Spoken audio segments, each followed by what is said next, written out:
अरे आमची भूमिका काय, जी महायुतीची भूमिका आहे एकत्रितपणे, तीच आमची भूमिका आहे. त्याचे नवीन काय आहे? प्रत्येक मिटिंगला जे आमचे प्रतिनिधी असतात तिथे.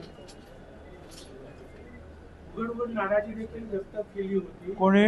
हिरामन खोसकर. हा? हिरामन खोसकर यांनी नाराजी मी काय ऐकलं 6 नव्हतं. वर्ष परत दिसतच नाही. मी नाही काय ऐकलं बाबा, मला काय माहिती. आज ते मला भेटली पण नाही, ते काही कामासाठी बाहेरगावी दिल्लीला कुठे जे गेले. उमेदवार आहेत साहेब नरेंद्र दराडे, त्यांच्यावर अनेक नगरसेवक मतदारांनी नाराजी व्यक्त केली होती की निवडून आल्यानंतर 6 वर्ष ते कुणाला दिसत नाही, कुणाला भेटत नाही. त्यामुळे एक रोष होता आणि त्यामुळे कुठेतरी तिढा कायम होता. आता या सगळ्या चर्चा झाल्या, त्याच्यानंतर महायुतीने ठरवलं, तर मला असं वाटतं की मुद्दा संपला. साहेब, येवल्यामध्ये दराडे आणि भुजबळ कुटुंबाचं राजकीय वैमनस्य अनेक वेळा बघायला मिळतं. याचा कुठेतरी परिणाम होईल अशी देखील चर्चा आहे. काय परिणाम होणार आहे? आता हे ठरलं आपलं महायुतीचा, तो परिणाम काय होणार? जे काय नाराजी नाट्य सगळं रंगलं की मागे नंतर आणि काही दिवसानंतर आता हे चालूच आहे. पहिल्यांदा अनेकांनी फॉर्म भरले, मग काही लोकांना हे करून त्यांनी माघार घेतले, मग काही माघार घेतच नव्हते, त्यांनी तसेच राहिले. मग त्याच्यावर मिटिंगा स्वतः मुख्यमंत्र्यांनी लक्ष घातलं अनेक ठिकाणी. अजून काही ठिकाणी गडबड आहेच, म्हणजे आपल्याकडे नाही पण दुसऱ्या जिल्ह्यामध्ये सुद्धा. तर ते जे आहे सगळं काही एकत्रितपणे कसं काही जायचं याचा पूर्ण प्रयत्न जे आहेत महायुती आघाडीचे जे नेते आहेत ते करत आहेत. साहेब, अजितदादांकडे जे अर्थ खातं होतं ते नंतरच्या काळामध्ये मुख्यमंत्र्यांकडे खातं दिलं आणि तेच खातं इतर कोणी दुसरं चांगलं सांभाळू शकत नाही, मुख्यमंत्रीच ते चांगल्या पद्धतीने सांभाळू शकतात असं मत संजय राऊतांनी व्यक्त केलंय. आपल्याला काय वाटतं हे सगळं? आता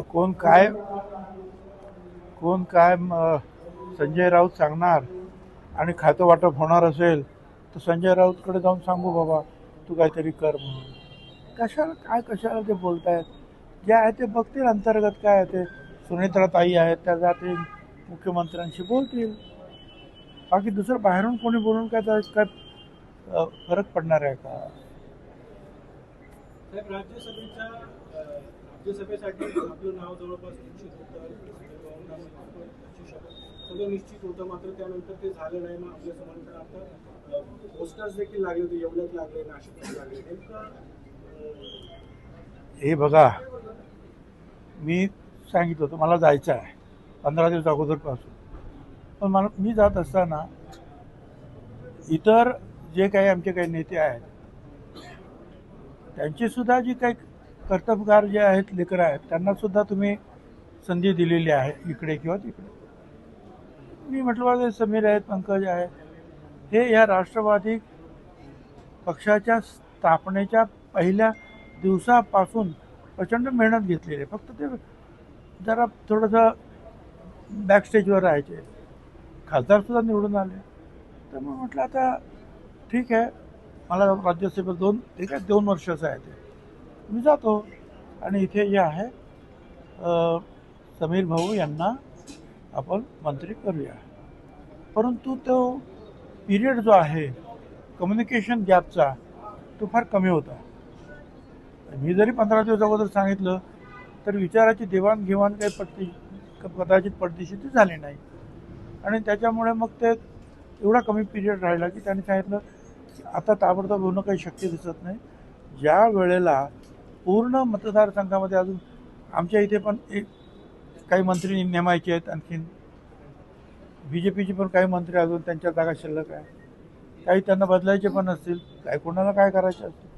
तर हे जेव्हा रिशफल होईल त्यावेळेला आपण त्याचा नक्की विचार करू. त्याच्यामुळे मी गप्प बसलो. आता मला ते तुम्ही म्हणाल की येवल्यामध्ये बॅनर लागले वगैरे, अरे जो पक्ष पवार साहेबांच्या खांद्याला खांदा लावून मी स्थापन केला आणि माझ्यासाठी बरोबर समीर, पंकज आणि त्यांचे सगळे कार्यकर्ते सगळे होते, त्यांनी दुसरा विचार करण्याचं काही कारणच नाही ना. पक्षच आमचा आहे. ज्या वेळेला हे सगळं नाव जाहीर करत होतं राजेंद्र जैन यांचं, त्यावेळेला सांगितलं की प्रादेशिक समतोल साधण्याचा एकूण प्रयत्न झाला. ज्या ठिकाणी प्रफुल्ल पटेल हे खासदार आहेत गोंदियामधनं, त्याच ठिकाणी राजेंद्र जैन यांना संधी दिली जाते. हा कुठला प्रादेशिक समतोल साधला जात होता? काय नेमकं असं धोरण आपलं? पक्षाने निर्णय घेतला त्यावेळेला साधक बाधक चर्चा झालेली आहे, निर्णय झाला. त्यांची आता म्हणजे बिनविरोध निवडसुद्धा झाल्या. आता तिच्यावर काय चर्चा करायची. पण यामध्ये समीर भाऊंना आता पुढे काय मिळणार, कारण आपली देखील ती मागणी होती. अरे एवढे वर्ष पुढे तो काय मागत होता. काय आता संधी आली आणि मला जायचं होतं आणि त्यामुळे इतर ठिकाणी जसं आहेत कुणाचे म्हणजे दोन्ही ठिकाणी संधी आहेत तशी संधी मिळावी एवढंच त्याचा अर्थ होता. बाकी त्याला एवढं काही सिरियस घ्यायचं काही कारण नाही. पण साहेब या सगळ्या दरम्यान प्रत्येक वेळेला काहीतरी बोलावं लागतं किंवा प्रत्येक वेळेला काहीतरी तुमच्याच बाबत असं का वारंवार होतंय. सुरुवातीच्या काळामध्ये काही महिने तुम्हाला मंत्रीपद दिलं गेलं नाही, नंतरच्या काळात ते मंत्रीपद दिलं गेलं. राज्यसभेच्या काळात सुरुवातीला अगदी तशाच स्वरूपाचं घडलं, आत्ताही तशाच संदर्भात घडलं. तुमच्याच वाटेला हे वारंवार काय येतं, याचं काय खंत वाटतंय आपल्याला. एक तर तुम्ही जे प्रश्न विचारता ते टी व्हीवर कधी दाखवले जात नाही. मी जेवढं बोलतो तेवढंच. काय आता मीच बोलतो कारण तुम्ही जो विचारता म्हणून बोलतो, पण तुम्ही काय विचारतात ते टी व्हीला दाखवत नाही. भुजबळ असं म्हणाले आणि भुजबळ तसं म्हणाले एवढंच असतं. तर मी काय मला खंत नाही काय नाही. काय मी आहे तसा आहे, शांत आहे आणि पक्षाचं काम करतो आहे. पुन्हा एकदा राष्ट्रवादीच्या विलिनीकरणाची जोरदार चर्चा सुरू झालेली आहे महाराष्ट्रामध्ये. आपण राष्ट्रवादी पक्षाचे ज्येष्ठ नेते आहात. आता ही चर्चा जी आहे ही मीडियामध्ये असते आणि ह्या चर्चा मीडियामध्ये आम्ही करू शकत नाही. जर काय होणार असतील तर पक्षाच्या ज्या आमच्या प्रमुख आहेत त्यांच्या पक्षाचे प्रमुख वेळ येईल त्यावेळेला ते विचार करतील. परंतु सध्या जे आहे 15 दिवस झाले 20 दिवस झाले का मीडियामध्ये जे आहे येतो आणि त्याला काय करायचं आपण. आणि पुढे असं काय सूत्र, ते सूत्र मी शोधतो कधीच सापडत नाही. या चर्चा होण्यामागचं कारण असं आहे की आपल्या पक्षातले अनेक ज्येष्ठ नेते जे आहेत ते वारंवार पवार साहेबांना भेटायला जातात. कोणाला? आपल्या पक्षातले नेते, राष्ट्रवादी अजित पवार गटातले नेते शरद पवार साहेबांना भेटायला. अरे मी जातो अनेक वेळा भेटायला, त्याच्यात काय अडचण आहे. अरे ते जे आहेत या देशातले जुने जाणते नेते आहेत. प्रत्यक्ष मोदी साहेब सुद्धा त्यांना भेटतात, इतर लोक सुद्धा त्यांना मान सन्मान देतात. आमचे तर ते संस्थापक अध्यक्ष आहेत राष्ट्रीय. मी महाराष्ट्राचा संस्थापक अध्यक्ष होतो, प्रांताध्यक्ष. अशा अनेकांचे जुने संबंध जे आहेत असतात.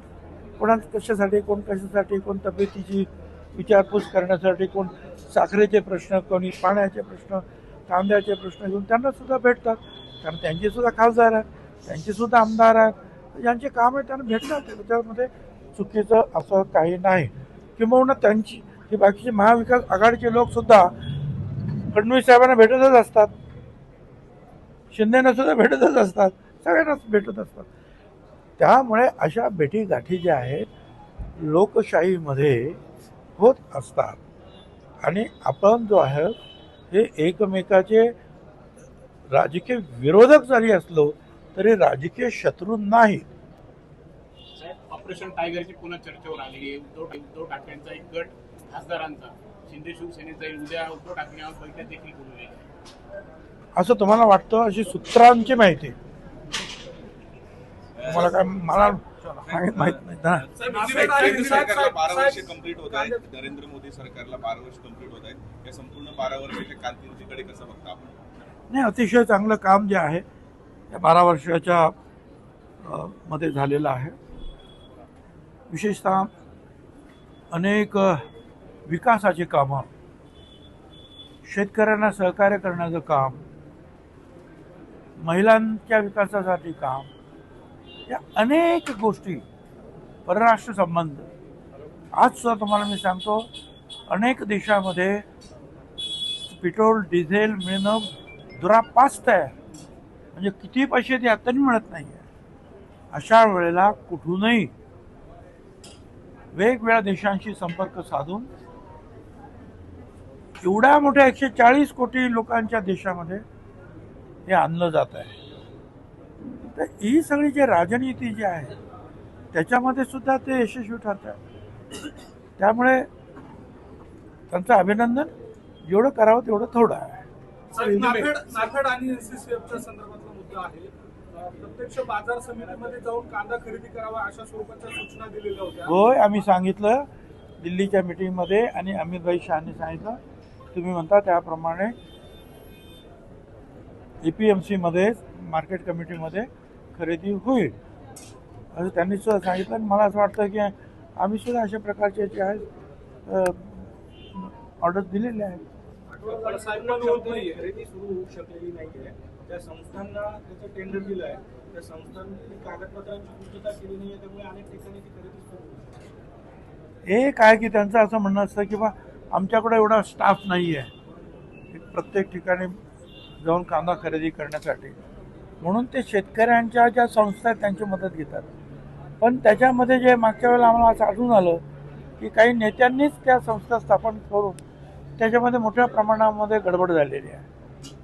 म्हणून लोकांचं आणि स्वतः नाफेड जर उतरलं तर आपोआपच मार्केटमध्ये 200-300 भाव वाढतो, पण कॉम्पिटिशनला आले ते. हा त्यातला मुद्दा आहे. दक्षता समितीने त्याबाबतचा अभ्यास केलेला होता, चौकशी केली होती. 9 महिन्यांपूर्वी अहवाल सुद्धा दिला होता सहकार विभागाला आणि जिल्हाधिकाऱ्यांना, मात्र कारवाई झालेली नाही. लालफितीमध्ये तो सगळा अहवाल अडकलाय. ते मी बघतो ती लाल फीत कुठे आहे काय ते पाहून नंतर विचार करू. साहेब, तुकाराम मुंडे आता पुन्हा एकदा चर्चेत ठरत आहेत. कुठे त्यांच्या प्रतिमेला दुग्धाभिषेक झालेला आहे. सोशल मीडियात अशी देखील मागणी केली जाते की मुंडेंना आता झेड सिक्युरिटी द्या. पण दुसरीकडे असाही प्रश्न आहे की याआधी या कारवाया का झालेल्या आहेत तुकाराम मुंडेंच्या आधी? प्रश्न नाही समजला. तुकाराम मुंडे आता धडक कारवाया पुन्हा एकदा करतायत. चांगली गोष्ट आहे ना. अहो हे अन्न आहे, दूध आहे, खायचे पदार्थ आहे, पिण्याचे काही पदार्थ आहे, या सगळ्यामध्ये भेसळ सर्रास होते आपल्या सगळ्यांना माहिती आहे. मी तर स्वतःच फोन करून त्यांना सांगितलं बाबा या मुंबईमध्ये हे जे दूध हे आहे गोरगरिबांचे येते, परंतु ते जे गोरगरीब दूध घेतात ते जे मुळातलं जे दूध आहे ते जे ते काय ते इंजेक्शनच्या सोयीने बाहेर काढतात आणि पाणी टाकतात, तेही घाणेरडं पाणी, आणि त्याच्यामध्ये काय काय वेळा केमिकल्स असतं आणि त्यामुळे किडण्यांचे रोग जे आहेत वाढत आहेत आणि मुळं मला तर त्यांचं भविष्यच उद्ध्वस्त होतं. म्हणून तुम्ही याच्यावर जास्त जोर द्या काय, आणि जेवढी कडक कारवाई करता येईल तेवढी करा. अन्नधान्यामध्ये औषधांमध्ये भेसळ करणाऱ्यांना अतिशय कडक मोका लावायचा असेल तर मोकासुद्धा लावलाच पाहिजे. कारण त्यामुळे जे आहे तुम्ही अनपेक्षितरित्या तुम्हाला माहीत असताना सुद्धा तुम्ही लोकांचे जीव घेता खोटी औषधं भेसळ वगैरे देऊ, म्हणून हे आवश्यक आहे. मुंडेच्या आधी कारवाया का झाल्या असे सोशल मीडियात प्रश्न केलं ना. झगडे साहेब होते त्यावेळेस खूप कडक कारवाई झाली. जे आहेत हिप्स वगैरे जे काही लावतात काय म्हणतात बघ खूप ते आपल्या कमरेला काय मराठी शब्द काय खुबा. आता ते त्यांनी त्यावेळेला किती लावून धरलं होतं. हे जे खुबे लावले जातात ते अमेरिकेमध्ये हे नाकारलेले आहे. मोठ्या कंपनीवर त्यांनी लढाई घेतली आणि शेवटी जे आहे त्यांच्या बाजूने निकाल आता आलेला लागला. ते झगडे सांगत होते ते बरोबर होते. ते त्यांनी सुद्धा फार कडक काम केलं होतं. चांगली औषधं आली पाहिजेत. त्या औषधामध्ये भ्रष्टाचार होता कामा नये. जेनेरिक औषधं त्यावर सुद्धा त्यांनी भर दिला होता. स्वस्तात मुळात जेनेरिक आहे, मुळात जे एक औषध असतं त्याच्यावर प्रक्रिया करून मग वेगवेगळे जे ब्रँड तयार होतात ती जेनेरिक औषधं जे आहेत ते सुद्धा सुरू करण्यामध्ये त्यांनी प्रयत्न केला. तर काही जे असतात अधिकारी ते प्रामाणिकरित्या काम करत आहेत. सर, हिंदी में एक सवाल है. TCS गुना में एक कर्मचारी ने सुसाइड किया है. पुणे में TCS कंपनी में पुणे में एक कर्मचारी ने सुसाइड किया है, उसके बारे में क्या है? मुझे पता नहीं है, हम मालूमात करेंगे, बाद में बोलेंगे. धन्यवाद.